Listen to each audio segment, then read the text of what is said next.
All right. Dude, there's a solid 50-50 chance that a cop comes over. There's two guys in a lighted car on Irving. Oh, yeah, we are lit up like the 4th of July. Casually drinking. And we'll talk about this in a second. Cheers, officer. There's nothing but win. All I ask, if we do get interrupted by the police, I gotta have that footage. Oh, yeah, no, that's a marketing tool for you, for sure. Yeah. That's entrepreneur/author, Marcus Sakey, TV host. He's done lots of stuff. We're going to talk to him in a second. This is Car Con Carne. We're on Irving Park Road in front of Ritual Zero Proof HQ. Ritual Zero Proof whiskey, zero proof gin. What did you make us? What you have there is zero proof old fashioned. Nice. Nice. You got the cubes. You get the good cubes, too. You got the good cubes. That one is made with a mixer from our friends at Bittermilk, which make prepackaged mixers, but it works just fine with simple syrup and bitters. There's a bite. There's a bite? Well, without a bite, you got fruit juice. I mean, that's... All right, well, we'll talk about this. I'm drinking zero-proof whiskey on Irving Park Road. Car Con Carne is sponsored by C&H Financial Services. I was talking to my friends at C&H just over the weekend. It is amazing to me. Restaurants, you can eliminate 100% of the fees from credit cards with C&H Financial Services. It's amazing. If you're tired of all your profits going toward paying expensive fees every time your customers pay with credit or debit card, this is the solution. C&H Financial Services, the fastest-growing financial services company in Illinois, as recognized by Inc. Magazine. Inc. Magazine, Marcus. How do you argue? And their patented technology allows you to eliminate 100% of the fees. Noted. That's right, 100% of the fees. C&H will also upgrade your business to the industry's leading point-of-sale system to streamline every aspect of your business for no cost. Visit freeprocessingnow.com or call 855-600-2437, extension 999, and start saving money today. Are you ready to do this? We're already doing it. I think we're in. And you've got tonic water, so we can do gin and tonic. Gin and tonic to back it up, yep.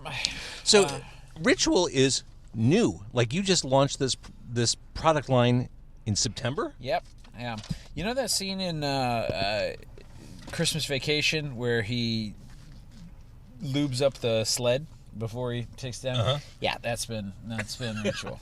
Well, yeah, this has been, you haven't had time to think. It doesn't seem. I discovered you, I guess, relatively late. If you launched in September, I subscribed to Bespoke Box. Yeah. And I got their mailing. Bespoke's been great. First day of January. I'm like, what is this? Okay, Dry January, Ritual. I see they have this set, which is, you know, they show the whiskey and the gin and mixers and stuff. I'm like, what is Ritual? So I started Googling you. I'm like, holy shit, it's a Chicago company. Right around the corner from you. It's Marcus Sakey. Yeah. Blew my mind that this was something born in Chicago. Then I started digging deeper. I'm like, oh my God, it's at my neighborhood Binny's. The Chicago Tribune wrote about it. Like, this has been just balls to the wall nonstop. It has been absolutely on fire in the best way. So came on market in September. Obviously, there was a long period of development before that. Ritual started in my kitchen. I'm a pretty passionate chef, and I took a conscious break from alcohol, not because I don't like it, but because I love it. That's why most people actually. That's why most people do, and I'm of the mindset that if I take a conscious break, that means I don't have to stop doing it, as opposed to, I've hit a place where the rules say I must stop. So I took a conscious break, and I realized I was just, more than anything, I was missing the ritual of it. I love the name because it makes so much sense to me. Thank you. That's it. I mean, it's like, it's the making of a drink. It's the sitting down with a book. It's the pouring something while you cook. It's the dinner party. Drinking in the glass. It's the good glass and the ice that clinks against the side of it. That's a good half of this what is delicious. It's about. Thank you. I'm so thrilled to hear that. It does taste like whiskey. Now, you're not supposed to drink this neat, right? This is... Oh, no, you absolutely... Look, I like it neat. The way we say it is much like its counterpart. Neat is an acquired taste. Okay. It took me years to realize how much I liked whiskey neat. The first time I tasted whiskey neat, I howled like a cat.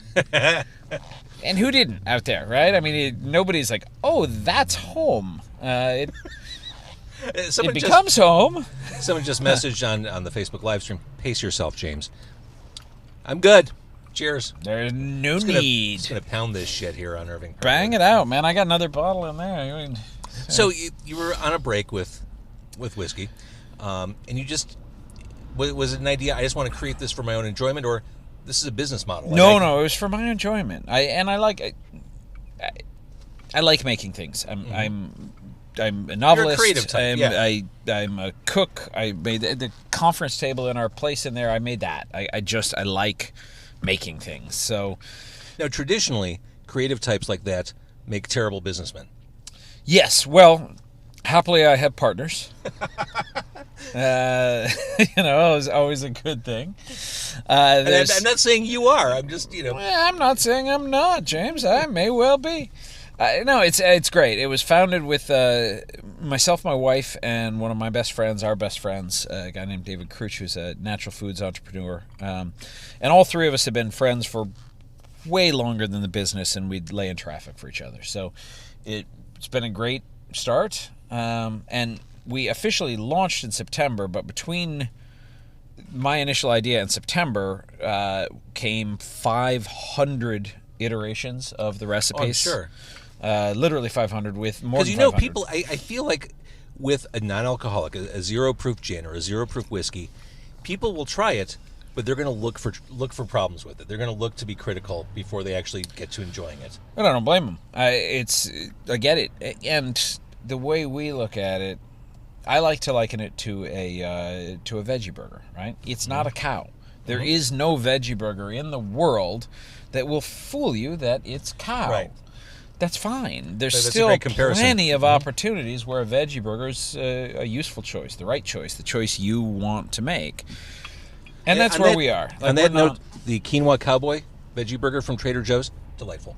Sorry, I haven't tried that one. Yeah, it's delightful. No, I like the little product placement there, though. That was good. Just saying. James makes a quarter on every quinoa cowboy. Hey, dude, cheers, Trader Joe's. So you were talking about like 500 different iterations to get it right. Yeah. How do you? It seems like whenever you create something, whether you're writing a book or doing anything, you have to know when to stop, because you could probably just keep on obsessing and changing and tweaking things forever. You have to kind of know when you're at the point of diminishing returns. Yeah, well, and that's a tricky one, and that is a good one for having partners, for having other viewpoints on. But it frankly got to a place. It started in my kitchen. Quickly, we realized we needed a lot more expertise.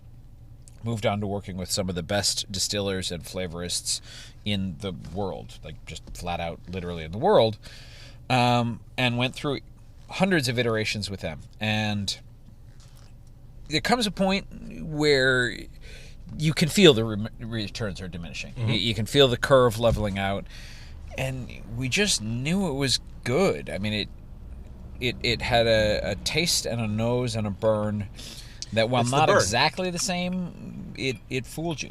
It did what you needed. It falls in line with the ritual of drinking a whiskey drink. I like that burn. The burn is necessary. The burn, just speaking from a mixological point of view, the burn is what makes it into a cocktail. That is the spine of the drink. That's why drinks can be sweet, they can be sour, they can be bubbly, but they all have that spine. And when you lose that spine, that's when you know you've just been given a glass of soda water or a badly made cocktail. All right, so what is in here? We're drinking the whiskey right now. We're drinking whiskey old fashions that you just whipped up at Ritual HQ. I did. I mean, I'm sure it's like a special proprietary blend of herbs and spices like the Colonel makes, but almost exactly like the Colonel's. Uh-huh. Yes. If you like fried chicken, you're gonna like Ritual Zero Proof whiskey. That's actually I like that tagline. Who doesn't like fried chicken? Exactly. The flavoring is all natural. Everything is all natural botanical flavors. There are preservatives in it so that it can sit on your shelf, the same as any other liquor. But other than that, it's entirely all natural. And what we do is, it's sort of like cooking, right? It's not whiskey with the whiskey removed. Instead, it's building up towards the notion of whiskey in the way that cooking is. You take the finest ingredients and you blend them with art and care. So in this we've got caramel and raisin and sugar floss and smoke and mesquite. We've got a number of other things, and then most important is the elements that make up the burn, which is that was the hardest part of the recipe to crack by far, because it's easy to make something spicy, and I Like, I love spicy. Spicy makes me happy, but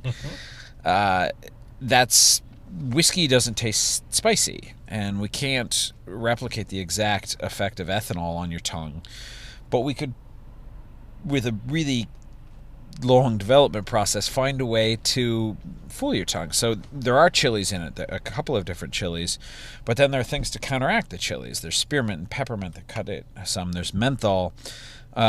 You've got things like green peppercorns for a really fresh bite. You've got things like jambu to add a little bit of tingle, which just takes the mouth for a ride. The goal, the way we always imagined it, is our watchword is more. Right, just more in the glass, more taste, and that translates into the whole use, like more life, more laughter, staying up later, hanging out with your friends, having another drink. Everyone who works here is a drinker. It's not about getting rid of alcohol. We think of Ritual as the perfect third drink, right? I get that. Like, okay, I got to go home at some point. But this way, not right now. Yeah, I can still be social. You can hang out another hour or 2 hours, engage in the ritual, be strong and sober and good to go when the time comes. Yeah. And it's nice. Like, a lot of people are really self-conscious about an empty glass or a glass of soda water. For me, it's not self-consciousness. It's that soda water sucks. It's like, that's a lame... I'm a grown-ass man. Don't serve me a glass of soda water. There's only so much Diet Coke I can drink in one night. Again, grown-ass man. That's me. I'm a grown-ass man. So, the gin, we're going to try that in a second. Indeed. All right, actually, let me backtrack. We talked about you creating this for yourself. At what point did you think, yeah, I got a business here? I could take this to market. Yeah, it wasn't the plan at all. I made it for myself because I wanted something that had that heat, and that it was a fun challenge. And when I had something that was like, by today's standards, totally... Can I swear here? It's a podcast. Totally fucking awful. But, you know, it was better than soda water. I shared it with my best friend, who's now one of the partners in Ritual, who is a natural foods wizard and an entrepreneur in that space. And he just tasted it, he's like, that's a business. People need this. Yeah. And the thing is, it resonated because I had needed it. Like, I went in and created it because it wasn't there. Yeah. You know, because I wanted it. A thing that let you feel like you were enjoying those same elements. The craft of making a drink, right? That's... I get it. I'm passionate about that. Yeah, I told a lot of people about Ritual and told them I was interviewing you tonight. One thing that came back a lot was that the push for NA-type cocktails, or beer, very much in line with millennial thinking. Millennials are really down with this idea of zero proof, non-alcohol. I find that very interesting. Like, there's a whole generation that is fully on board with this. Yeah, I do too. And I'm not a millennial, so I find it fascinating. I think a lot of it, honestly, is the tip of the spear, though. I think they're the early adopters. Yeah, that's it. You know, I think, in truth, it's not that alcohol is going away. I mean, Jesus, I hope not. Like, that is the last thing I want. You're an author. That's fuel. You need that. Yeah. But I do think there is a movement towards more just conscious choice, conscious consumption, and wanting that choice to not suck. Yeah. So I think the millennial tendency to not drink, it's not the tendency I grew up with, but I think what it is for the larger market is they were ahead of everybody. That's a lifestyle that fits with the millennials. I really think the true market is me, you know, is you, is people. I don't know if you have kids. I've got a 7-year-old daughter. How old are yours? 18 and 13. 18 and 13, right? So you're still in the mix, right? You know, you gotta get up with them and take them to school and hang out and wrestle with them and play, and you got morning meetings, and to me that's the thing. You need your faculties. You need your faculties, but I don't want to.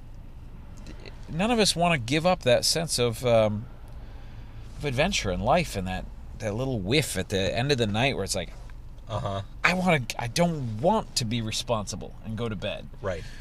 But I also don't want to drink club soda, and I also don't want to hurt tomorrow. That's it. And so to me, that's a big way that it's useful. Another way, I tell you, the split base cocktail, a low ABV cocktail. So you mix Ritual with traditional spirits. Interesting. So you take something like... And do they mesh? Beautifully. Gorgeously. What you do is a cocktail like an aviation, right? Mm-hmm.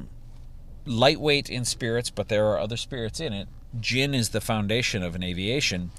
You replace it with our gin, it's alcoholic, sorta. It's got calories. It's like going to Starbucks and asking for a half decaf cappuccino. That's, you know what? Thank you. Just putting it in coffee terms. Now, can I chew on a bubblegum cigar as I drink the whiskey? I don't see why fucking not. You know? If you'd like to line up some powdered sugar and snort it, knock yourself out. Well, let's try the gin. We have a fresh bottle here, which, by the way, I mean, this is all part of the experience, right? The packaging. It just looks cool. Thank you. That's, creative's my end, so thanks. I love it. It looks really cool. I don't have nails. Is this easy to get off? Grab it and tug upwards. That sounds like a euphemism. Not the first person to say that in my car. That's where most of them taped. There you go. Oh. What do you think of the nose? Okay. Gin. Thank you, sir. All right. 500 iterations. So am I pouring basically the equivalent of a shot here? Yeah. Shot a bit more. There you go. I should do it with limes, but they were in the garage, and it's cold in Chicago. It is. So we have frozen limes. Look at this. Gin and tonics, G&Ts, in the car. Usually a summer drink, but what are you going to do? I used to have a car dealership as a sponsor of the podcast. I could just picture them having a heart attack. Losing your sponsorship on the... Uh-huh. We're just watching the money fly out of my bank account. All right. Cheers. Cheers, my friend. Thanks for having me. Truly my pleasure. This is so cool. Damn it. 500 iterations make good. That's really interesting. Does it strike you as right? Tastes like a gin and tonic. That's insane. The gin has no calories at all.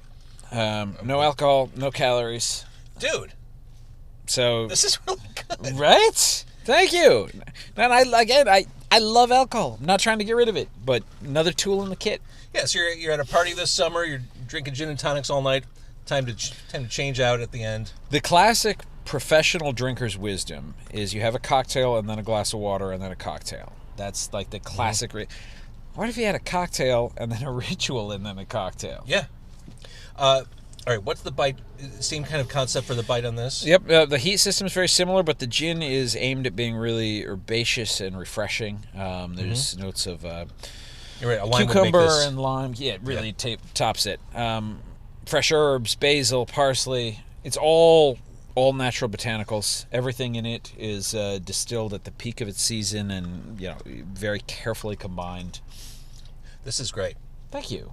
Thank you very much. I really appreciate that. So if you're just joining us, that's Marcus. He's one of the people behind Ritual Zero Proof.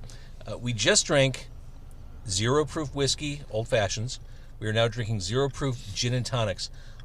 These are outstanding. Thank you. This is so much fun. I'm having a ball. Honestly, the only thing that's going to make this better is if the police come up, and I really hope they do. I'm surprised. I've done 300-plus episodes of this podcast. Never once. I mean, I've had bands play in the middle of busy streets inside the car. No one bats an eye. Like, I'm sitting here with a glass of what looks to be a gin and tonic. I've got a bottle, even though it's tonic water, against the... I slipped out here on the ice with 2 bottles and 4 open glasses. Yeah, it looked like you were entertaining a large group when you walked out of there. This is really cool. So we talked briefly about how things have accelerated for you. I mean, you've already got an investment from, is it Diageo? It is. Diageo, which is the world's largest distiller, has taken a minority stake in the business, but in a very significant way, which is great because this thing, the Spirit Alternatives, it's not a trend. It's a movement. People want these choices. They want another tool in their kit. And we are in the fortunate position of being the leaders in American-made spirit alternatives. There's no one else that does what we do. And now it was new to me. When I saw it on Bespoke, it was new to me. In a year, there are going to be a lot of other companies out there doing it. But if something catches fire like this, I mean, look at White Claw. How many seltzer alternatives are there? Exactly. And fuck White Claw, by the way. Fair. So does the infusion from Diageo, what does that enable you to do? Does it enable you to spread your marketing reach, your distribution, allow you to kind of develop in your non-alcoholic lab? It's really mostly about reach. We literally cannot make this fast enough for demand. We have, our pain point from the beginning has been having enough product. Yeah, sure. We are just now, literally in the last day or two, accepted into all the Total Wine stores in America, which is 200 plus stores, national footprint. They're ordering a very significant order. So what it lets us do is spread out and get everywhere. That's great. It's pretty exciting. So I'll bounce around a little bit. You are a celebrated author. You have your feet in Hollywood. I've got to think you have no spare time to give right now. Like the speed at which Ritual's taken off has got to put you in a spot where you're like, oh crap, how do I get all this done? Well, I've always hated sleeping. Perfect. You're good. I've just always hated sleeping. This whole notion that I got to give up a third of my life, fuck off. So no, it's been exciting, and they feed each other. Honestly, it's worked really nicely in that way. I told you I like making things. Fair. And if you don't really care about losing sleep, you're good. Would genuinely prefer not to. That would be my chosen superpower. You can have flight. I don't sleep. So when I've seen enough Shark Tanks to fake my way through this conversation, but when you launch a business plan, you kind of have like a 5-year plan, and you kind of have projections of where things are going.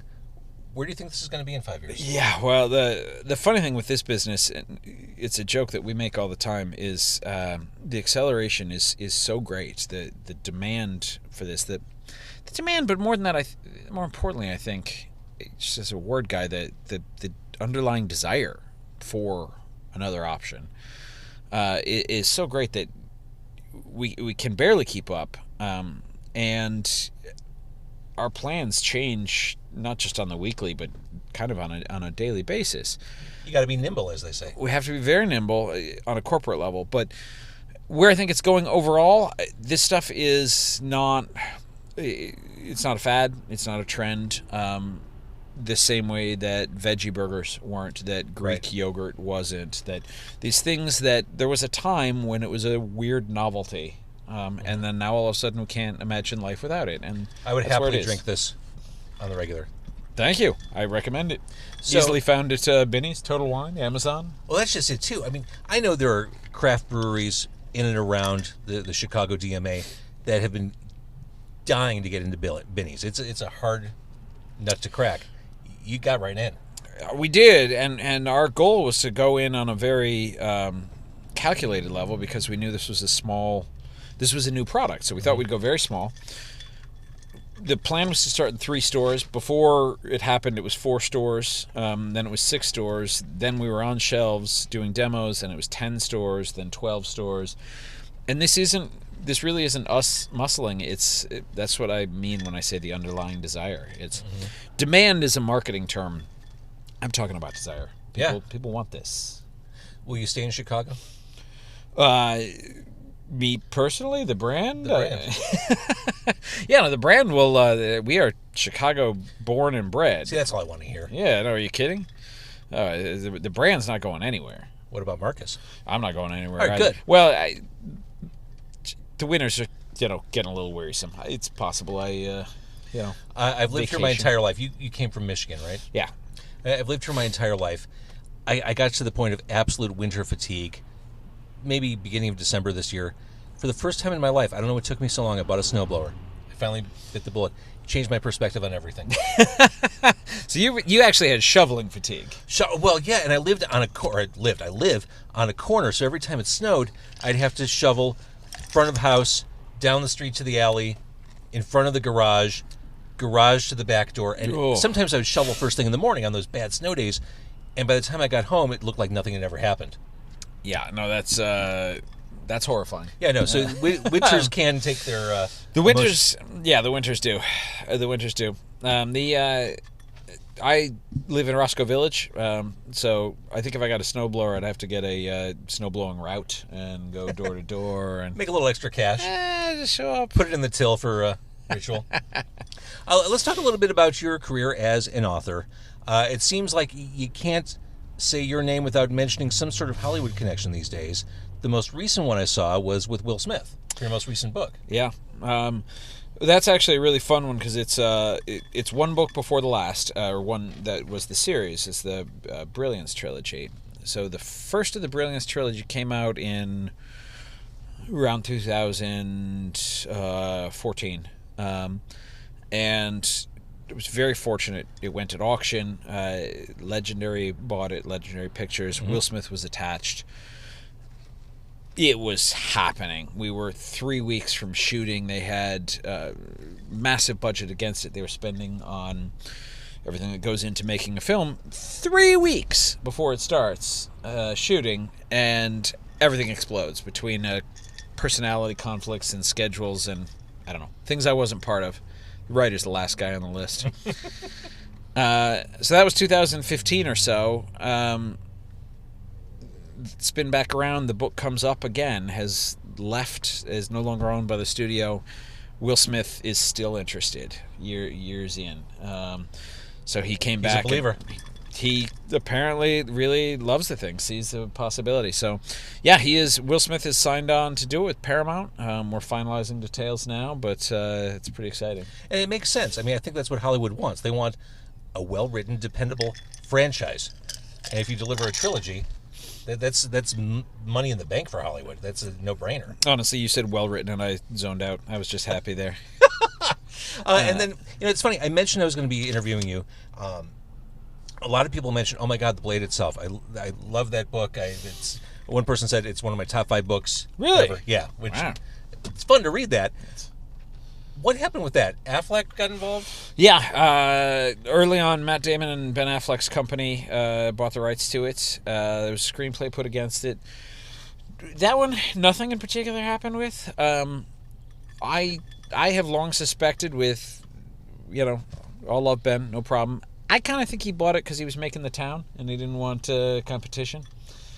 Which, if so, that's a fucking chess move. That's exactly what I was going to say. How upset can I be? Right. That's a baller move.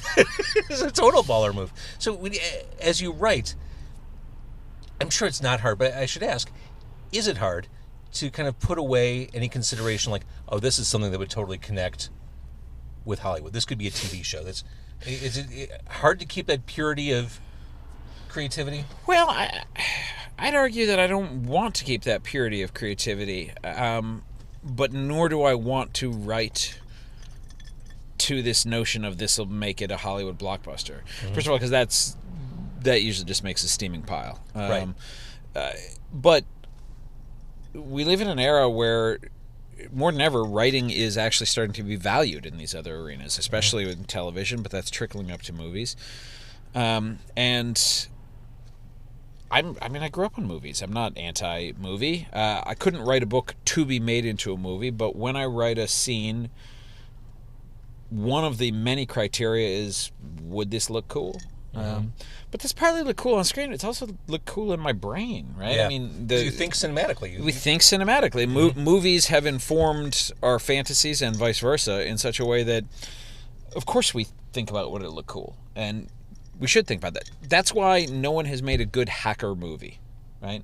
There's no good movie about the actual business of hacking. There's hackers who are somehow also, Chris Hemsworth. But like an actual hacker, it's not cinematically very interesting. Although I'm convinced, there's a book called American Kingpin about the guy who created the Silk Road, the Amazon for drugs. I'm convinced they make that into a movie. It's a slam dunk. You know what? I read the Wired magazine article that the writer of that, wrote as a beginning, and I would agree that was a fascinating story. It's not hacking. It's him. It's his moral story from like surfer happy dude to ordering murder. Yeah, to putting on hits on people. True, not hacking, but it's still a dude, a geeky guy in front of a computer. It's a geeky guy near a computer. He's putting hits out on people through the computer. Sending messages. Not in the movie. By the time the movie comes around, that's right. What's your writing ritual? Do you force yourself to write every day? Do you have like I've got to write? I used to, and I still recommend it to any aspiring writer. The best thing is to set yourself for me, it was a word count goal. Hours would do, but it's better to have it tied to something created. And then you should feel real bad when you miss it. Like that self-hatred is part of the creative process. You have to, because no one's going to push you to do it other than yourself. Oh. No, and a book is 300 to 500 to 800 pages, and they are all blank when you start. And if you're lucky, after you can sell the first one and you'll have a deadline, but that's all it is a deadline, and that just means they won't give you any money if you don't meet it, right? It doesn't mean anybody's going to come in and help you. So beating yourself up if you don't deliver is an important part of the artistic process. It's unpopular to say it. I'm supposed to be all like muse and lovey, but it's a job, man. Show up and do your job. You have to be disciplined. I have a line that's one of my favorites, which is like, plumbers don't get plumber's block. Like, they show up and they do their job. Exactly. So that's now I'm 10 books in. I just recently finished my 10th. I don't hold to the same rituals I did when I started because honestly, because I've earned it. Because I know how to do it now, and so I don't beat myself up if I don't get a daily word count. But it's always the thing with writing a book. Honestly, is it takes at least a year for me, and it's in your head the entire time, and you're always viewing life through that filter, and you're thinking about it, and it's in your dreams. And as long as you were stoking those creative fires genuinely, like you would a campfire, and just keeping it burning and aiming at intensity and then putting it on the page, it can't just be daydreams. For me at this point, that means I'm doing okay. Do you miss doing TV? No. Really? No. TV was a surprise to me. I was never had an aspiration for it. What I miss about TV, two things. Number one, the crew I worked with is awesome. Just wonderful people. And this was Travel Channel. This was the Travel Channel, but we sold it to the Travel Channel. So it was the people that actually made the thing. Yeah. And then it was a brief-lived one-season show called Hidden City, where I explored the central crimes of a city that helped define its character. Was the conceit. And as part of that conceit, I got to do just crazy shit. And I missed the crazy shit. That's all. Honestly, that's it. It was like, so I was pepper sprayed, and I was attacked by dogs, and I flew a plane, and I went diving for pirate treasure, and it's like, how would I not miss these things? How would you not? But the pepper spray, that's missable. The pepper spray was it was very intense. The pepper spray also I did for free.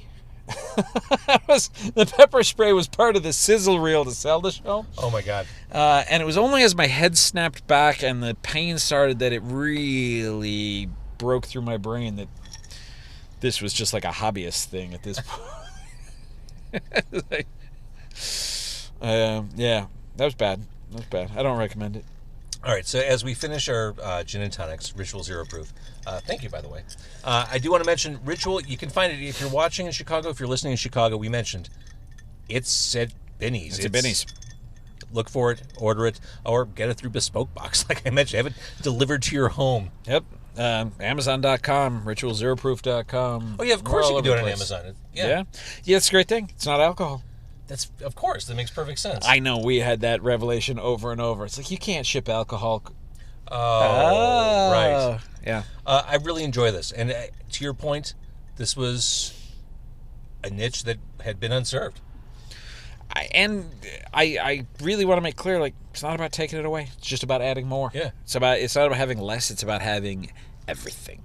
When you're at that family dinner, when you're at Thanksgiving, and everyone's pretty much peaked, settle down, pour yourself a Ritual Zero Proof whiskey. There you go. Old-fashioned. Let the family take care of itself. Pour a half and half. When that uncle is starting to really annoy you, swap his whiskey for our whiskey. That's it. It's like that scene in Raiders of the Lost Ark where he swaps out the... Yes. All right, Marcus, thank you for doing this. Hey, man, this was fun. This was really I'm fun. sorry the police never came. I am also sorry about that. I actually sort of thought about crank dialing 911, but here's the good risk news. return. They're probably fighting real crime and not wasting their time with small-time thugs like us. And I say thug as I'm wearing a crew neck powder blue sweater. Yeah, and I'm shilling non-alcohol alcohol. Exactly. Yeah. Carne Carne is sponsored this week by C&H Financial Services. That's Marcus by Ritual. Read his books on Amazon. Before I finish, where do you stand on audiobooks? Oh, I love audiobooks. I love audiobooks. Oh yeah, and they've exploded too. I mean, they used to be this small segment of the market. They're wonderful. I love audiobooks. Me too. Okay, there's my answer. All right, thank you for watching.